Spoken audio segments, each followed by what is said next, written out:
ভাই, ও ভাই, ভাই গো, ও প্রবাসী ভাই আমার, কেমন আছেন আপনারা?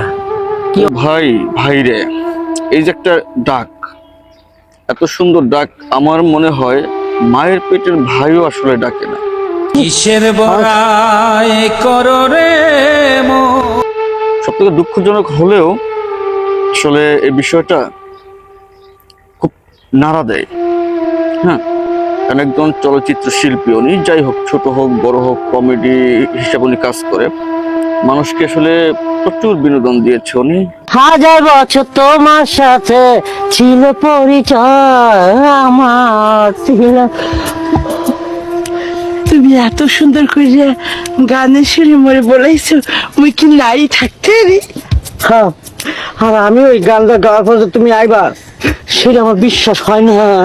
ওনাকে আসলে বাংলাদেশে চিনে না, যারা মুভি দেখে, যারা চিনে না আসলে এরকম বোধ হয় কেউ নাই। ওনাফের বিয়ার সাপ কি বড় জ্বালা, কিসে জ্বালা পিয়ার সাপ নয়া প্রেমের জ্বালা। এই জ্বালাতে পোর শালা শালা। কিন্তু আসলে ভিডিওটা বানানো আমার আসলে খুব খারাপ লাগছে বিষয়টা, যে একটা মানুষ আসলে কতটা অসহায় হলে আজকের ওনার কথাগুলো শুনে বোঝা যাচ্ছে যে অন্যান্য শিল্পীদের মান সম্মান হানি হবে। উনি চাইলে কাজ করতে পারে। ওনার সাক্ষাৎকার হিসেবে আসলে আমিও অনেক পোস্টে কমেন্ট করেছিলাম যে আপনি কাজ করেন না কেন, আপনি তো যে কোনো কাজ করতে পারেন। এখন ওনার বক্তব্য যেটা হচ্ছে, উনি চাইলে কাজ করতে পারে। আসলে তাতে কি শিল্পী, এই যে বাংলাদেশ ফিল্ম ফেডারেশন আছে, বাংলাদেশ চলচ্চিত্র উন্নয়ন কর্পোরেশন, তো তাদের সেক্ষেত্রে মান সম্মান থাকবে কিনা, বা একটু হীনস্থ হবে যে দেখো। এখন ধরেন আমি যদি ধরেন রিক্সা চালাই, শিল্পী। আমি যদি বাদাম বেচি, শিল্পী। আমি যদি কাঁচামালের ব্যবসা করি, শিল্পী। আমি যদি কাপড়ের ব্যবসা করি, শিল্পী। কিসে শিল্পীর ইজ্জত চলে যাবে, আর শিল্পী সম্মান রক্ষা করতে দেয়া আমার পরিবার, আমার বাচ্চারা না খাওয়া দিচ্ছে। আজকের উনি একজন অ্যাক্টর। উনি হচ্ছে মোটামুটি উনি এমন না যে নতুন নতুন হলে একটা কথা ছিল, যদি উনি পুরান সবাই ওনাকে চেনে তাহলে বলবে দেখো ওই যে একজন শিল্পী। তো ওই দিকটা চিন্তা করে আসলে মান সম্মানটা ওনার নিজের কাছে একটু আনইজি ফিল হয়, তারপর তো পেটের দাহে ভাই এটা করতেই হবে। তো ওনার বক্তব্য হচ্ছে যে অন্যান্য শিল্পীদেরও তো আসলে মানহানি হয়, সেটা আমি চাই না। আমি যদি রিক্সা চালাই 10টা লোক দেখবে, ওই যে অ্যাক্টর বাংলাদেশের ইজ্জত থাকবে, শিল্পীদের সম্মান থাকবে না। আমি দেখলাম যে আপনাকে মতো শিল্পীদের ইজ্জত বাঁচা দিকে নিজেতে রাখা দিয়েছি।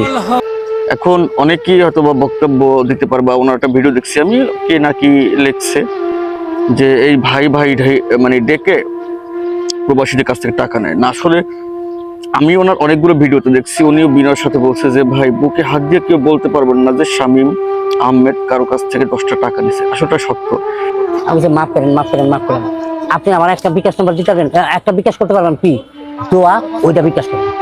আমার মনে হয় না যে উনি কারো কাছ থেকে এরকম 10 টাকা নিয়েছে, আমার ভিডিও দেখে বোঝা যায়। তবে কেউ কিছু সাহায্য চায় না, উনি চাচ্ছে যে ওনাদের কাজ দেওয়া হয়। তো আজকে ভিডিওটা বানাচ্ছি, জানি না ভিডিওটা আমার কখন কাজে আসবে কিনা।